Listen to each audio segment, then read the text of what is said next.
Hello everyone, Interact back here again with another episode of Entity Education. In this episode, we're going to be covering the rework of Max Thompson Jr., probably better known as the Hillbilly or just plain Billy. As always, there will be timestamps in the description down below on the time track of the video as well as in the pinned comment. The Hillbilly still has the same basic stats that he had before the rework, base movement speed of 4.6 meters per second or 115%, and a tear radius of 32 meters. Nothing changed there. So let's move on to talking about his power. Chainsaw. He just has a chainsaw. That's it. Not really though. By holding down mouse 2, on PC of course, you'll begin to rev your chainsaw. You'll need to actually hold down the button in order for the power to work, and you can just stop holding it down and the bar will drain and you'll stop revving the chainsaw. After 2.5 seconds of actually holding down mouse 2, you will enter into a chainsaw sprint, moving at 230% speed or 9.2 meters per second. During this chainsaw sprint, after a brief period, I believe it's about 0.75 seconds, you'll be heavily restricted in your yaw or turning speed. If you happen to hit a survivor during your chainsaw sprint, they will instantly go into the dying state from being healthy, or injured, obviously, barring any endurance effects. The chainsaw also is able to break pallets or breakable walls, since it's a chainsaw and they're made of wood. If you fail to hit a survivor with your chainsaw sprint and instead bump into an object in the environment, you will suffer from a 3-second stun bump penalty period, where you'll be unable to do anything other than really look around. If you end your chainsaw sprint by either just letting go of the button during the chainsaw sprint or by hitting a survivor, you will enter another 3-second cooldown period. It's a different cooldown though. You can still move during this one. During all of this chainsaw use, you may notice that your chainsaw will actually start to heat up, both visually as well as the bar in the bottom left will start to increase and fill up. This is the new overheating mechanic that they added to Billy, so let's talk about the numbers behind it. You have a maximum of 100 heat you can reach before you enter the overheating state. Starting a rev for a chainsaw, even if it's just a split second, you just tap mouse 2, will give you 5 heat. While you are holding down mouse 2, on PC of course, and actually physically holding the button down, you will gain 8 heat per second. If you let go and the bar drains, you will not be gaining heat anymore. And during a chainsaw sprint, you will be gaining 2 heat per second. While not using the chainsaw or gaining any heat, you will be losing heat at a rate of 3.5 heat per second. If you do manage to reach 100 heat, you will enter the overheating state, disabling your ability to use your chainsaw for 15.15 repeating on forever seconds. You will still be able to move, use mouse 1 to attack, vault, break things, whatever. You just won't be able to actually use your power. So now let's talk about the Billy's new add-ons. We start off at the common tier with steel toe boots. This add-on will slightly decrease your bump penalty time. This means a reduction of 12% to your bump penalty time, bringing it down to 2.68 seconds. Next up is Junkyard Filter. This add-on will slightly increase your chainsaw's overheat limit. This means an increase to your overheating limit of 20 heat, bringing it up to 120 heat, which is actually pretty big and not really something that I would call slight, but it's behavior, so yeah. Following that, we have the good old Staples Speed Limiter. This add-on will do the same thing that it used to, giving you 100% extra blood points for landing chainsaw hits at the cost of making them do only a single health state of damage. And the final common add-on is Heavy Clutch.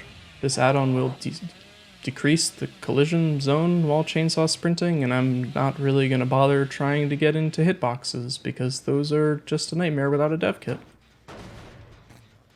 Moving on to the uncommon add-ons, we start off with Punctured Muffler. This add-on will slightly increase the rate of your chainsaw's cooling. This means an increase of 1.5 heat per second to your cooling rate, bringing it up to -5 heat per second, or 5 heat per second lost, either way, which is the same as the pre-nerf amount. Next up is Off-Brand Motor Oil. This add-on will slightly decrease the range of your chainsaw noises. This means that it will make your chainsaw 30% quieter. What that actually means in terms of the actual game, I'm not entirely sure because I don't know how Unreal handles sound propagation. Next up is Death Engravings. This add-on will slightly increase your movement speed while chainsaw sprinting at the cost of slightly increasing your charge time. This means an increase to your charge time of 12%, bringing it up to 2.84 seconds to charge your chainsaw, and an increase to your chainsaw sprint speed of 15%, bringing it up to 10.58 meters per second, or 264.5% speed. Following that is Dad's Boots. This add-on will moderately increase your chainsaw steering. This means an increase to your yaw speed of 28%, which is something that, once again, I don't fully understand, to be honest with you. And the final uncommon add-on is Big Buckle. This add-on will decrease your tear radius by 8 meters while your chainsaw is overheating. Honestly, I think this add-on is kind of a joke, since the only amount of time you'll ever be overheating for is 15 seconds at a time, and it's kind of hard to even overheat in the first place. Moving on to rare add-ons, we start off with Mother's Helpers in the less meme form. This add-on will slightly decrease the charge time of your chainsaw for 30 seconds after being stunned with a pallet. This means a decrease to your charge time of 12%, bringing it down to 2.23 seconds. Next up is Low Kickback Chains. This add-on will considerably reduce the penalty for bumping into objects. This means a 28% reduction to your bump penalty, bringing it down to 2.34 seconds. Following that, we have Leafy Mash. This add-on will give you the undetectable status effect for 15 seconds after landing a chainsaw hit.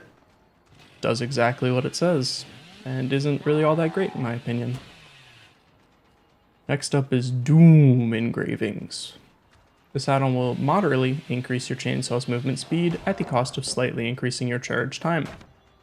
This means an increase to your charge time of 12% once again, bringing it up to 2.84 seconds, and an increase to your chainsaw sprint speed of 20%, bringing that up to 11.04 meters per second, or 276% speed. And the final rare add-on is Black Grease, and it will moderately increase your cooling rate while having a flashlight shown at you. So moving on, and going up a tier, we start off with Tuned Carburetor. This add-on will moderately decrease the charge time of your chainsaw at the cost of slowing your base movement speed down to 4.4 meters per second or 110%. I'm honestly kind of shocked that Behavior used the real speed numbers instead of making it like slightly decreased movement speed like Michael's add-ons. This means a reduction to your charge time of 18%, bringing it down to 2.12 seconds to fully charge your chainsaw, and the movement speed, it says right there. Next up is Spiked Boots. This add-on will tremendously increase your steering while sprinting at the cost of considerably increasing your penalty while bumping into an object. This means an increase to your yaw speed of 44% and an increase to your bump penalty time of 28%, bringing the bump penalty up to 4.17 seconds. Next up is Pig House Gloves. This add-on will moderately decrease the amount of heat gained while revving your chainsaw. This means a decrease to your initial rev heat of 2, bringing it down to only 3 heat gained total. And finally, we have Low Pro Chains. This add-on will make you able to continue your chainsaw sprint after breaking a pallet or a breakable wall, at the cost of making your chainsaw only do a single health state of damage for 5 seconds after breaking a pallet or a wall. So now let's move on to talking about Billy's ultra rare add-ons, which are very easy to understand. We start with Apex Muffler. This add-on will make your chainsaw silent for survivors outside of your terror radius. Does what it says and says what it does. And the final ultra rare add-on, and final add-on in general, is Iridescent Brick. This add-on will make it so that maintaining a chainsaw sprint for 2 seconds will give you the undetectable status effect until you end that chainsaw sprint. Once again, just does what it says. So now let's get into the teachable perks that you'll unlock if you put your blood points into the Hillbilly. At level 30, you'll unlock the teachable for the perk Enduring. Enduring will reduce the duration of pallet stuns by 40/45/50%. That's it. At level 35, you'll unlock the teachable for the perk Lightborn. Lightborn will make you immune to being blinded and reveal the aura of any survivor who attempts to blind you for 6/8/10 seconds. Once again, that's all it does. And finally, at level 40, you'll unlock the teachable for the perk Tinkerer. Tinkerer will give you a unique generator noise notification whenever a generator reaches 70% progress, and also give you the undetectable status effect for 12/14/16 seconds. So let's talk about some tips for playing Billy. Honestly, I don't really know that the rework changed enough about Billy to really change how he's going to be played, outside of his add-ons being nerfed heavily. I've honestly found throughout the courses of playing matches for this video and just playing Billy because I like playing him, it's really hard to just overheat, but maybe it's just my playstyle. I don't really try to get too overly greedy with my chainsaw. A bit of advice for PC only, but binding your turning keys, turning left and right, to something like Q or E, makes the chainsaw sprint controls just a lot easier than if you try and use a mouse to control it. Console players probably don't have to worry about this, but that's mostly just because the game is basically designed for a gamepad, and the mouse has a bit of weirdness where you can't actually just straighten out. It just keeps moving you left and right. And if you use Q and E, you can just tap Q to turn left for however long you want, and then as soon as you let go of Q, you go straight again. Even after the rework, you're still going to want to use your chainsaw to traverse the map whenever possible, so you can get into chases easily, and then you're going to want to use your chainsaw on survivors close up whenever you feel like you have them 100% dead to rights, either because they're like trapped in a corner or in a dead zone. You can't really get too greedy with your chainsaws anymore because you might overheat if you do. You're still going to need to be careful about using your chainsaw at loops unless you're very confident that you can actually land it, because missing will give survivors a pretty good head start on you, especially now that cooldown and charge time add-ons, for the most part, basically don't exist. Let's talk about one of the main strategies for using the chainsaw, back revving, and how exactly you should be doing a back rev, because I see a lot of players doing it poorly and not really in the best way that I think is possible to do it. You don't want to ride right on the back of the survivor. You're not playing the jockey from Left 4 Dead. You actually want to leave the slightest bit of room between you and the survivor. The hitbox of the chainsaw is actually pretty big. What you want to do is also keep an eye on your charge bar and just watch the survivor's movement out of your peripheral vision. This way you can easily make adjustments as soon as you know your saw is going to go off, because you are looking directly at the charge bar, and you'll see whether the survivor is moving left or right because they are in your peripheral, obviously. And this will make landing hits easier, because the distance, if you're right on top of them, they can spin you pretty easily. If you have a little bit of distance, they try to spin, you just adjust slightly and you're going to hit them. And another big thing that you can do with Billy is use the thread of your chainsaw to zone survivors off of pallets at unsafer loops. You'll want to make it so that they're on an unfavorable side of a dropped pallet. Either if they went back, they'd hit a dead zone, or they'd hit a corner of the map or something like that. And start revving up your chainsaw near the pallet, and then they either run away and you can chase them with the chainsaw, or they kind of stay there and you can break the pallet, and then they have a little bit of time lost where you can catch up and actually hit them. This basically just requires knowledge of the map layout and knowing what zones you've broken pallets in already, and where the safe windows or safe loops are, and where pallets might still be up. So you want to zone them away from those safer areas.